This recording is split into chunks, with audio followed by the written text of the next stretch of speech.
Word of the day, John chapter 6, verse 35. And Jesus said unto them, I am the bread of life. He that cometh to me shall never hunger, and he that believeth on me shall never thirst. Meditate on this. The table is set. Come, let us eat.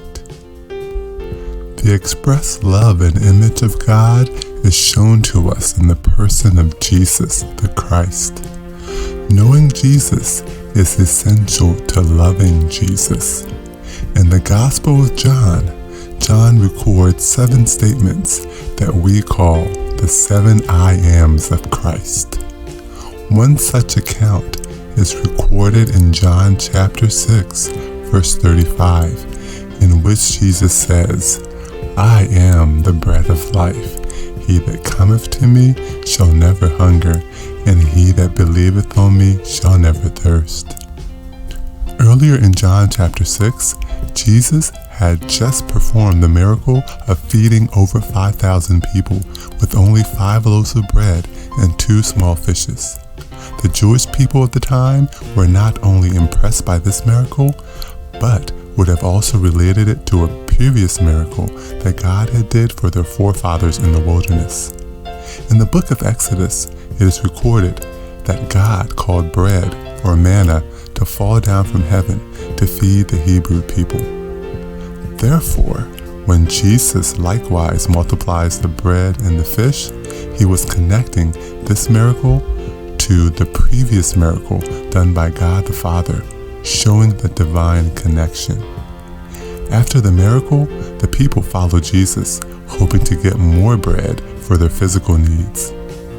John chapter 6, verse 31 to 35 reads, Our fathers did eat manna in the desert, as it is written, He gave them bread from heaven to eat. Then Jesus said unto them, Verily, verily, I say unto you, Moses gave you not the bread from heaven, but my Father giveth you the true bread from heaven. For the bread of God is he which cometh down from heaven, and giveth life unto the world. Then said they unto him, Lord, evermore give us this bread. And Jesus said unto them, I am the bread of life. He that cometh to me shall never hunger, and he that believeth on me shall never thirst. The people were thinking that the bread given to their ancestors was simply a matter of God meeting their physical bodily needs. However, Jesus, in his response, I am the bread of life, was pointing to the fact that the previous miracle in the Old Testament was a foreshadowing of his coming, the coming of the one who would be the real bread of life to satisfy our soul's deepest hunger. When we come to Jesus and allow him alone to meet our deepest needs, we will not need to search for any other. We live in a world where people are starving for truth and dying to feed their soul something that will last. Neither religion nor pleasures of the flesh will satisfy what our soul truly needs. Only through a personal relationship with Jesus will the deepest thirst and hunger of our souls be satisfied. Brothers and sisters, the table is set. Come, let us eat and be filled.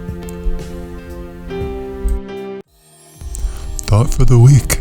Next week, we take a look at another I am of Christ. I am the light of the world. He that believeth in me shall not walk in darkness, but have the light of life. Prayer for the week. Dear God, thank you for revealing who you are to us by letting us know that you are the bread of life. My Lord and my Savior, I have heard you knocking at the door, and I have opened it.